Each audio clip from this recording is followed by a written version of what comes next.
Innal hamdalillah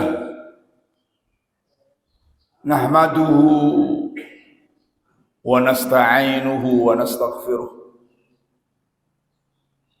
wa na'udzu billahi min syururi anfusina wa min sayyiati a'malina. May yahdihillah fala mudilla lahu wa may yudlil fala hadiyalah. Asyhadu an la ilaha illallah wahdahu la syarikalah wa asyhadu anna Muhammadan abduhu wa rasuluh. Allahumma salli ala Muhammad wa ala alihi wa ashabihi ajma'in. Amma ba'd. Bapak-bapak, ibu-ibu dan saudara-saudara sekalian, rahimakumullah. Marilah kita senantiasa bersyukur kepada Allah Subhanahu wa taala. Bersyukur dengan memperkuat akidah kita bahwa semua kenikmatan itu datangnya dari Allah Subhanahu wa taala. Apapun bentuk kenikmatan itu, berapapun jumlahnya. Bersyukur dengan mengucapkan alhamdulillah. Mengucapkan kalimah-kalimah thayyibah, memuji, menyanjung Allah Subhanahu wa taala, dan bersyukur dengan menggunakan nikmat-nikmat itu untuk beribadah kepada Allah Subhanahu wa taala, agar kita tidak menjadi orang yang rugi. Karena Allah menjelaskan, wal asri innal insana lafi khusrin. Demi waktu, sesungguhnya semua manusia itu dalam kerugian. Illal ladzina amanu wa amilus shalihat wa tawassaw bil haqqi wa tawassaw bis sabr. Kecuali orang-orang yang beriman dan beramal soleh, yang saling mengingatkan tentang kesabaran dan juga tentang kebenaran. Amilus shalihat, beramal soleh itu banyak sekali macamnya. Maka pada pagi ini kita kaji siapa orang yang rugi secara hakiki, atau kerugian yang sebenarnya itu bagaimana. Karena dalam hidup ini tidak ada seorang pun yang ingin rugi. Tidak ada orang yang ingin tidak bahagia. Ya, semua orang pasti ingin selalu bahagia dan tidak menginginkan kesengsaraan walaupun sejenak. Tapi fakta berbicara, terkadang ada yang justru dihindari menjadi fakta yang harus diterima. Meski terasa pahit, kerugian terus mendera. Kita menghindari penyakit, ternyata penyakit datang silih berganti. Apalagi wis tuwa ya. Kabeh wong ngrasake didandani sing iki rusak ya. Dandani meneh rusak meneh. Itu kita rasakan, khususnya umur wis di atas 60 ya. atau 50 ke atas mulai rodo renggang-renggang sidik. Kenyataan pahit ini disikapi dengan sikap yang berbeda-beda. Mulai dari sikap ekstrim sampai yang biasa-biasa saja. Ada juga yang menyikapi dengan santai, tenang, dan penuh kesabaran. Dia menyadari bahwa kerugian yang dialami di dunia ini bukanlah kerugian yang hakiki. Loro, kurang duit, ya, itu bukan rugi yang sebenarnya. Bukan kerugian yang akan mendatangkan penderitaan yang abadi.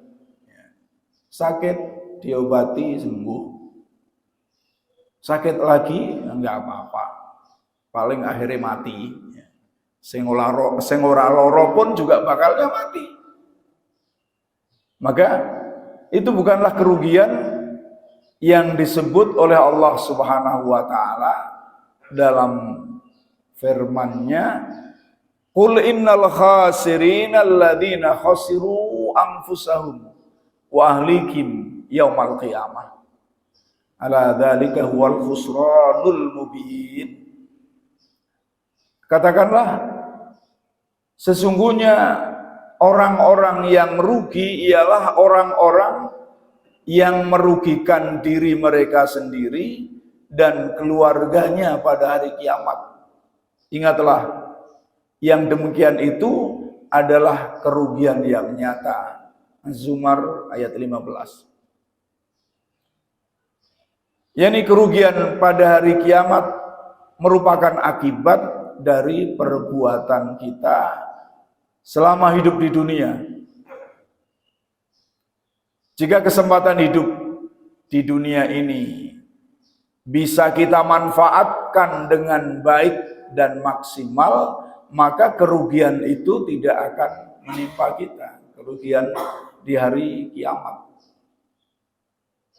Meskipun di dunia menderita, orang duit, awake loro-loro terus, ya. Tapi kalau kita betul-betul gunakan hidup ini untuk bermanfaat, hal yang bermanfaat, maka kerugian yang hakiki pada hari kiamat tidak akan kita alami. Maka kerugian terburuk yang menimpa seseorang adalah kerugian yang menimpa agamanya. Karena kerugian ini akan menyebabkan penderitaan abadi di akhirat nanti. Kerugian yang menimpa agama seseorang merupakan musibah yang terparah bagi seseorang. Kalau sampai rugi dalam agama, menimpa agama. Di antara ciri orang yang merugi, yang menderita kerugian dengan kerugian yang hakiki tadi, kerugian di akhirat nanti, adalah yang pertama, orang yang melalaikan kesempatan beramal soleh dalam kehidupannya. Amal soleh tadi, wa amilus solehat. Dia membiarkan kesempatan itu lewat begitu saja. Sehingga akhirnya saat kematian tiba, amal kebaikan yang pernah dilakukannya masih sedikit. Sementara keburukannya menggunung. Ini kerugian yang hakiki. Keburukan ini kadang-kadang kita tidak merasakan karena dosa-dosa kecil yang kita lakukan, kalau dilakukan terus-menerus menjadi menggunung lama-kelamaan, kecil. Ya. 1000 kecil ya menjadi 1000, bukan kecil menjadi 1000 kecil, otomatis besar. Karena itu Rasulullah Sallallahu Alaihi Wasallam mengingatkan kita jangan meremehkan dosa kecil, dan membuat perumpamaan kalau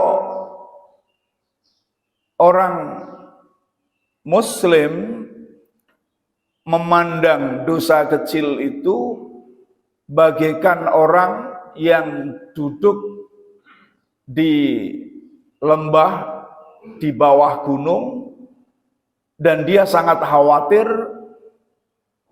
kejatuhan gunung tersebut.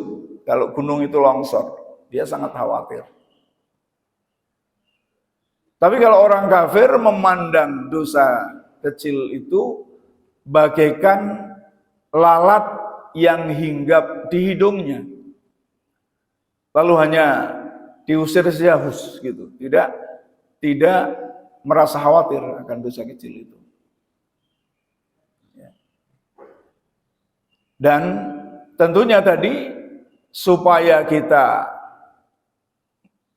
menjadi orang yang tidak merugi agar kesempatan amal soleh dilakukan. Nah, selama hidup di dunia ini otomatis masih diberi kesempatan untuk beramal soleh. Baik itu dengan tenaga, dengan pikiran, maupun dengan harta. Bagi yang punya harta, berapapun jumlahnya, dengan ikhlas karena mencari ridha Allah Subhanahu wa Ta'ala. Saya beri kesempatan, atau kita mempunyai kesempatan di masjid ini. Kebetulan kas sedang menipis, kas tinggal 3 juta ya Pak Najmuddin ya, kurang lebihnya ya. Tinggal 3 juta untuk bulan ini. Sedangkan pengeluaran minimalnya 5 juta. Saya sedang pengurus, sedang ya mencari, otomatis mencari berusaha. Maka kesempatan bagi yang punya duit, silahkan menghubungi Pak Najmuddin atau Pak Abdullah untuk ikut berpartisipasi sedekah dalam mengurus masjid kita ini. Dan itu kesempatan yang besar. Kenapa? Karena di antara orang yang akan mendapatkan naungan di hari di mana tidak ada naungan kecuali dari arsy Allah, yakni pada hari kiamat, itu adalah orang yang hatinya tergantung di dalam masjid. Sab'atun yudhilluhumullah yauma la dhilla illa dhilluhu. Ada 7 golongan manusia yang akan mendapatkan naungan dari Allah Subhanahu wa Ta'ala pada hari kiamat, di mana tidak ada naungan kecuali dari Allah Subhanahu wa Ta'ala. Dari 7 tadi adalah rajulun qalbuhu mu'allakun bil masajid. Seseorang yang hatinya, orang laki-laki maupun orang perempuan, yang hatinya tergantung, mu'allak, tergantung di masjid. Para ulama mengartikan mu'allakun bil masajid itu adalah orang yang mempunyai kepedulian terhadap masjid. Bisa membangunnya, bisa meramaikannya. memeliharanya, meramaikan ya dengan sholat berjamaah, dengan mengisi kajian-kajian, yakni mengaji, dan juga merawat masjid tadi.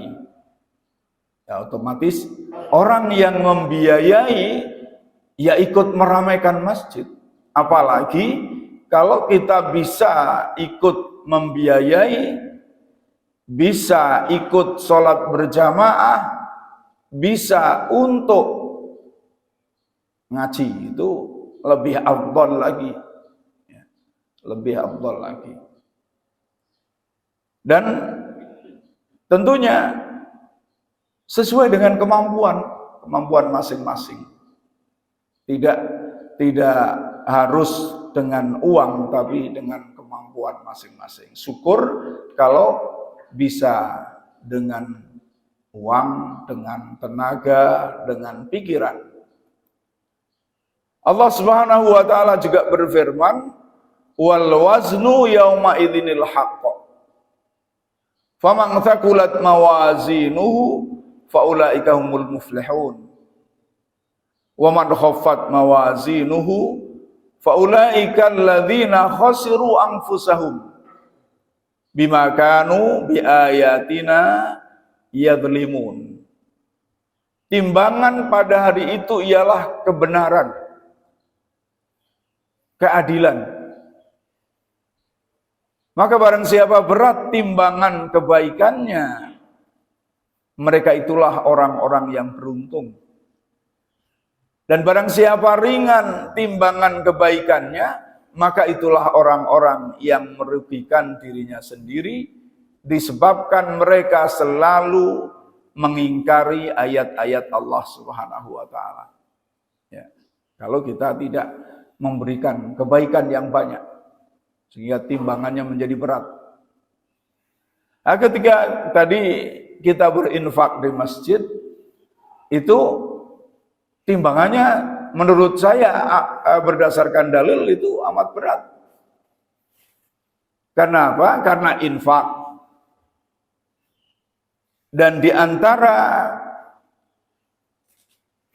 penggunaan uang di Masjid Aminah ini adalah ada untuk beasiswa anak. Ya.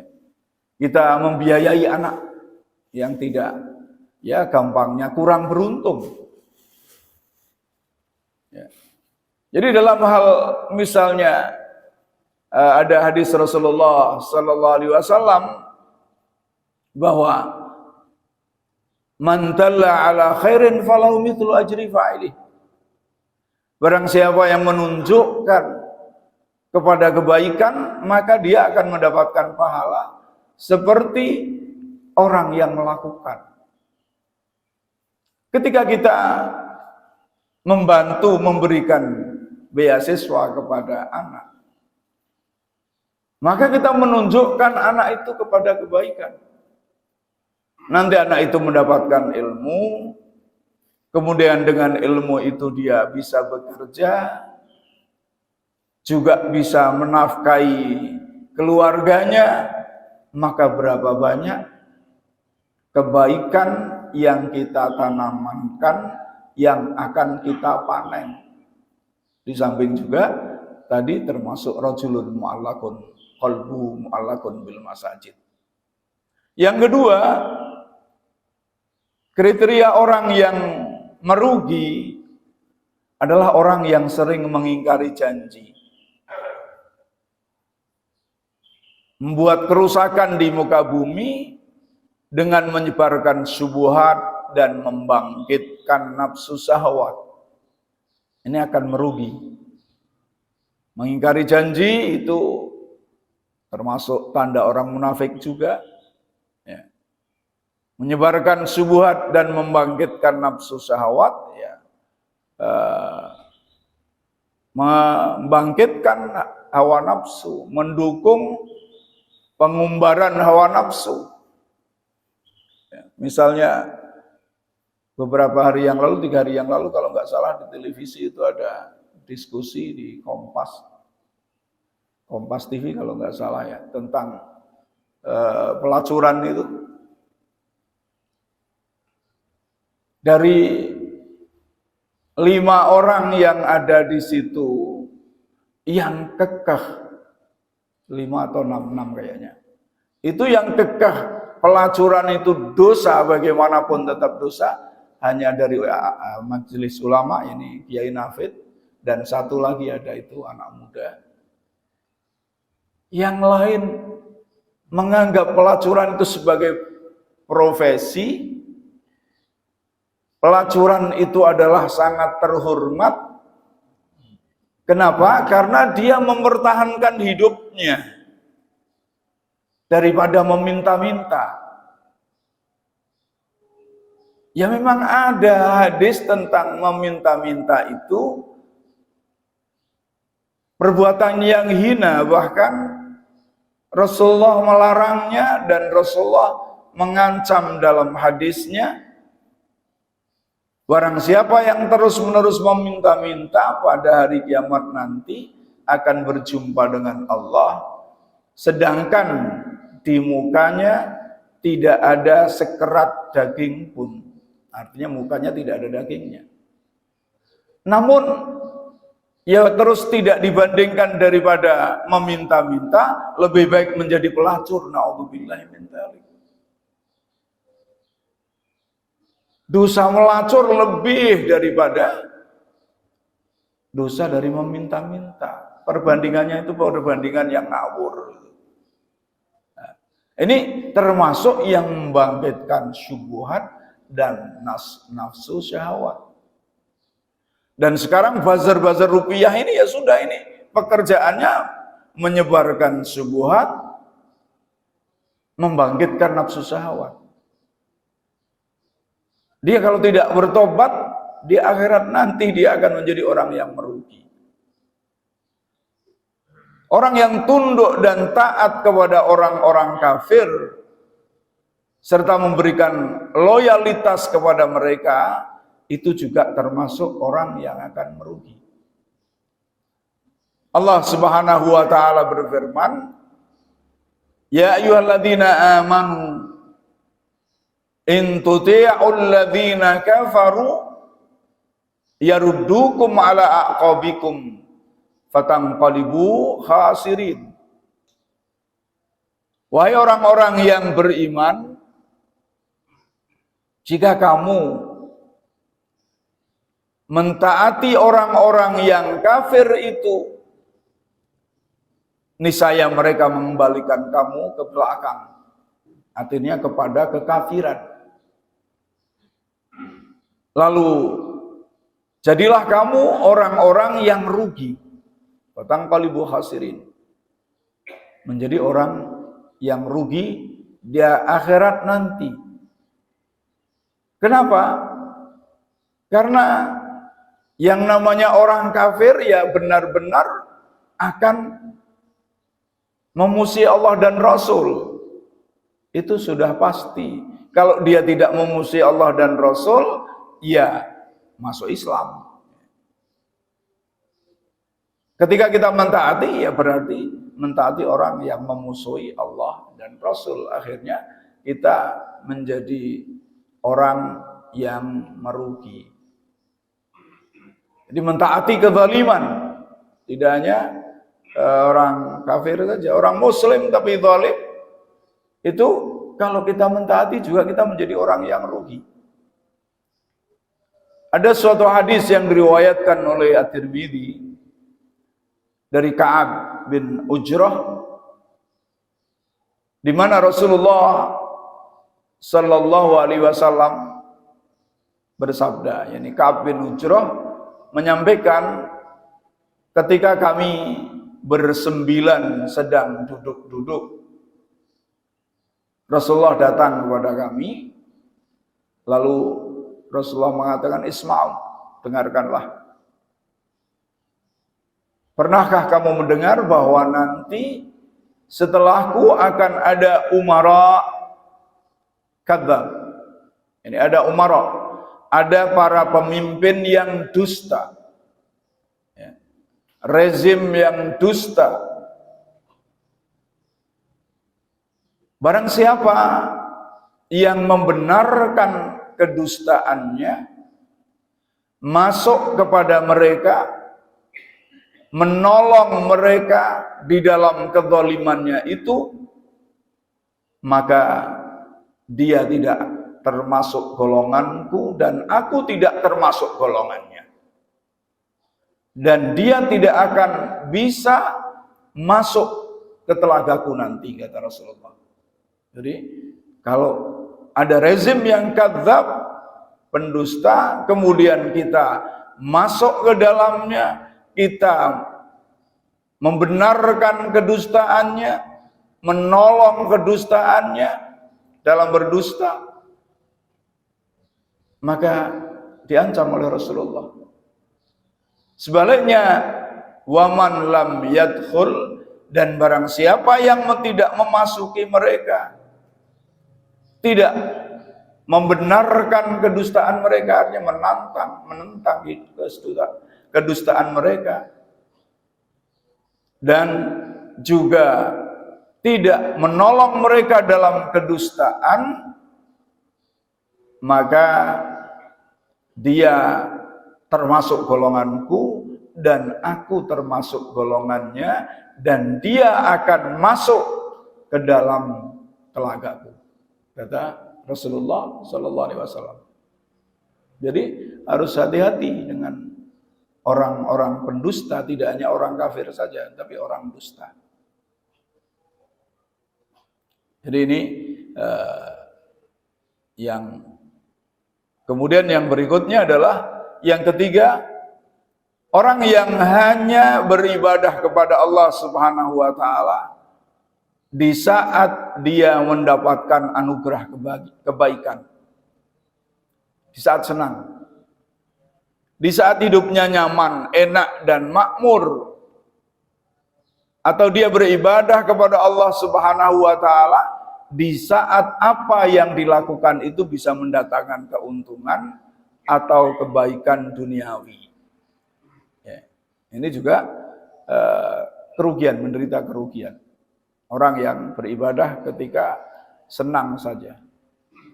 Wa minan nas may ya'budullaha ala harfin. Fa in asabahu khairun itma'anna bih.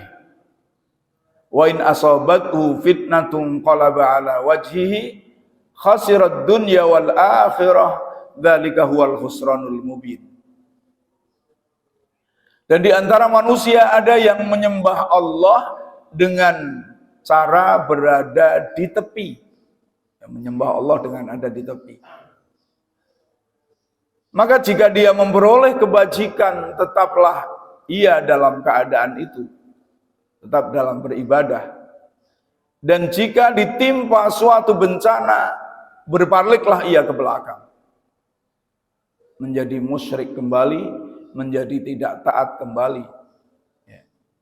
Misalnya ketika rezekinya lancar, beribadah. Ketika rezekinya seret, dia tidak beribadah. Mengatasi seretnya rezeki itu keluar dari syariah Allah Subhanahu wa taala.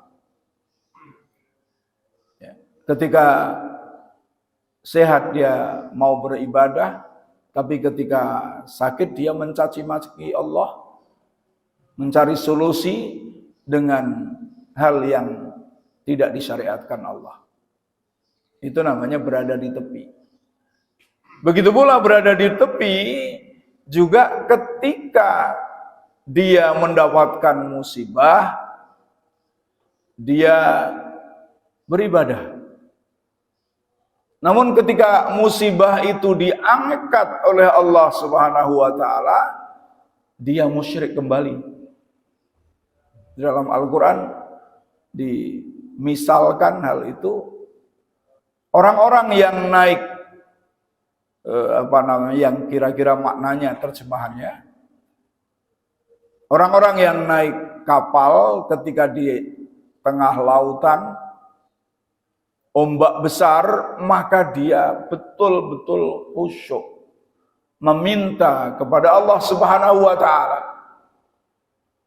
Walamma najjahum ilal barri Ketika Allah menyelamatkan mereka sampai ke daratan, maka mereka musyrik kembali. Itu juga berada di tepi.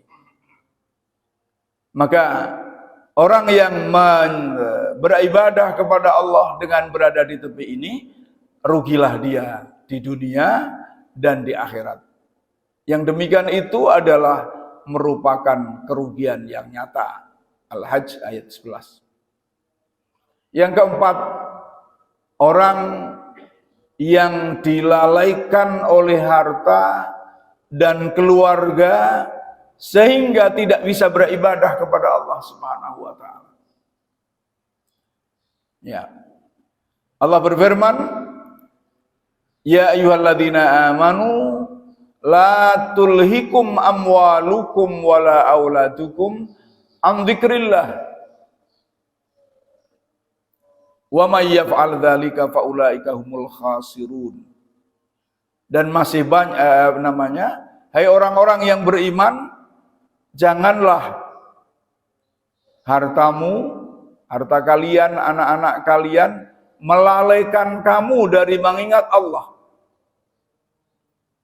Barang siapa melakukan hal itu, yakni hartanya dan anaknya melalaikan dia dari mengingat Allah, faulaika humul khasirun. Mereka itulah orang-orang yang rugi, orang-orang yang merugi. Ya. Tentunya tentang harta ini atau anak ini bisa mempunyai harta banyak, bisa tidak mempunyai harta. Dua-duanya menjadi ujian. Menjadi ujian. Punya harta, ya ujian. Bisa melalaikan dari mengingat Allah. Hartanya hanya untuk berfoya-foya. Untuk sombong-sombongan. Tidak punya juga bisa menjadi ujian. Isinya mengeluh ke sana kemari. Kemudian juga bisa jadi menyatakan bahwa ngapain ibadah, luru duit bayangel, Allah tidak senang pada saya dijadikan sengsara. Itu namanya juga ujian, tidak lulus dalam tidak punya uang. Ya. Maka dari itu Allah menjelaskan, wa nabluukum bisyarri wal khairi fitnah summa ilaina yurja'un.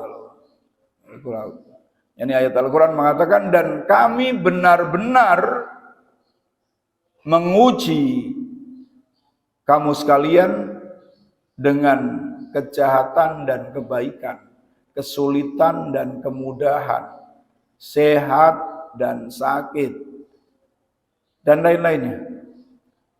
Yang sebenar-benar ujian. Kemudian kamu akan dikembalikan kepada Allah Subhanahu wa taala. Mereka akan kembali kepada Allah agar mereka kembali kepada Allah Subhanahu wa taala. Ini ujian. Begitu pula anak. Punya anak atau tidak punya anak juga ujian. Anaknya baik ataupun anaknya tidak baik juga ujian dari Allah Subhanahu wa taala. Ya. Punya anak, ujian bagaimana mendidik anak itu. Ya. Tidak punya anak juga ujian. Bagaimana memanfaatkan hidup dengan tidak punya anak itu. Anaknya baik juga ujian. Apakah dengan anak saya yang baik ini saya menjadi bersyukur atau malah sombong, malah pamer dan sebagainya. Dengan tidak punya anak yang baik, apakah saya sabar atau tidak? Kalau sampai tidak sabar, lalu ibaratnya mengusir anaknya, tidak mengakui anaknya, maka itu dosa besar. Ya. Dosa besar. Meskipun anak itu tidak baik, tetap anak. Tidak boleh terus dikatakan, wis kowe dudu anakku, kamu tidak berhak untuk mendapatkan waris dariku. Dan seterusnya, dan tambah dosane maneh kalau seperti itu. Maka di sini ujian semuanya dari mengingat Allah. Karena Allah Subhanahu wa taala akan memberikan pahala kepada kita bukan keberadaan kekayaan kita atau punya anak atau tidak punya anak. Akan tetapi Allah akan memberikan pahala kepada kita dengan bagaimana kita menyikapi keadaan itu. Yakni yang akan diberi pahala adalah orang yang sikapnya kembali kepada Allah, tidak melalaikan Allah Subhanahu wa taala. Dan masih banyak lagi ayat-ayat Al-Qur'an yang menegaskan kerugian yang hakiki itu. Yang kelima adalah orang-orang yang banyak berbuat kezaliman. Dalam hadis Sahih Muslim dikatakan, yakni tahukah kalian apa kerugian itu? Maka para sahabat menjawab, orang yang rugi adalah orang yang tidak punya harta dan tidak punya barang dagangan. Hartanya habis, barang dagangannya habis. Maka Rasulullah terus mengatakan, sesungguhnya orang yang merugi dari umatku adalah orang yang datang pada hari kiamat dengan pahala sholat, pahala puasa, pahala zakat. Akan tetapi juga datang pada hari kiamat dengan membawa dosa karena mencaci maki orang, menuduh orang-orang baik berbuat jahat, memakan harta orang lain dengan cara yang tidak halal, menumpahkan darah, yakni membunuh, memukuli orang, dan kezaliman yang lainnya. Ini hanya sebagai contoh saja. Tidak hanya sekedar kezaliman fisik, tapi kezaliman mental, kezaliman jiwa, mengambil hak-hak orang lain, memutuskan perkara dengan tidak adil, itu juga zalim. Memutuskan perkara karena cinta dan tidak cinta, bukan karena dasar hukum, maka itu juga zalim. Maka kalau pernah memutuskan perkara yang tidak adil, segera bertobat. Selesaikan sebelum mati. Karena kalau sudah mati, kata Rasulullah ini, hadisnya sahih, maka pahala dari sholat, dari puasa, dari zakat, dan pahala lainnya akan diberikan kepada orang yang dizalimi. Semakin banyak kezaliman, ya semakin banyak yang diambil. Fayu'ta hadza min hasanatihi wa hadza min hasanatihi. Jadi kebaikannya dikasihkan kepada orang yang dizalimi, diambil, diberikan kepada orang yang dizalimi.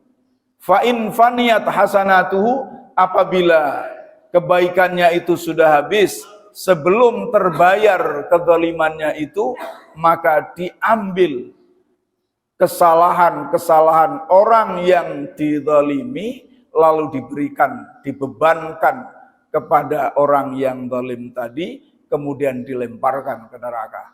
Itu juga kerugian yang besar. Seringkali dengan hadis ini ada yang bertanya, wahai Ustadz, bukankah orang itu akan mendapatkan pahala atau siksa sesuai dengan yang dilakukan? Wa an laisa lil insani illa ma sa'a, kata Al-Qur'an. Seseorang tidak akan mendapatkan balasan kecuali dengan apa yang dulu pernah dilakukan. Kenapa orang ini pahalanya diambil lalu diberi dosanya orang lain? Pada ayat lain juga wala taziru waziratu wizra ukhra, jangan kau membebankan suatu dosa dengan dosa orang yang lain. Maka jawabannya, hadis ini tidak bertentangan dengan ayat Al-Quran wa an laisa lil insani ma sa'a, dan juga wala taziru waziratu wizra ukhra. Kenapa?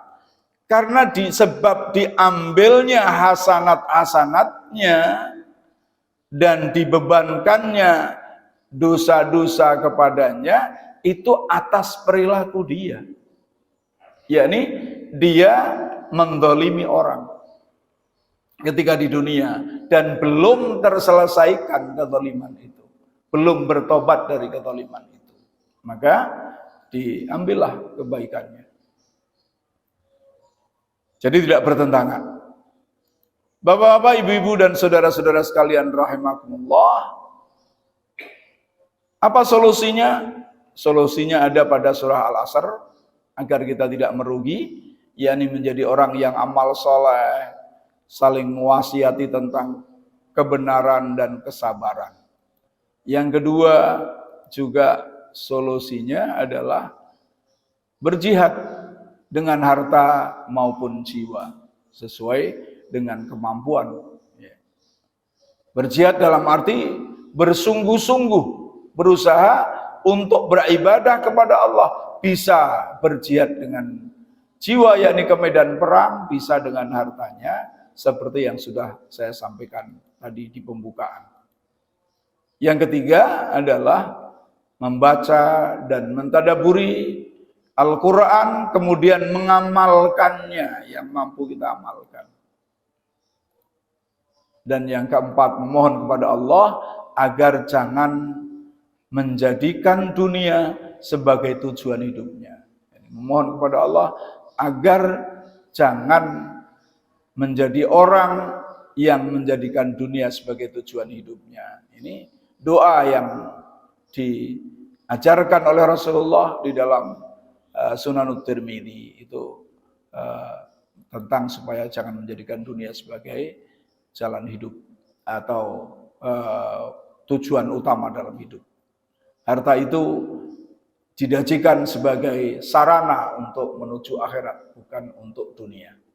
Demikian Bapak, Ibu dan saudara-saudara sekalian, kurang lebihnya saya minta maaf, dan kita tutup dengan doa kafaratul majlis. Subhanakallahumma wa bihamdika asyhadu an la ilaha illa anta astaghfiruka wa atubu ilaik.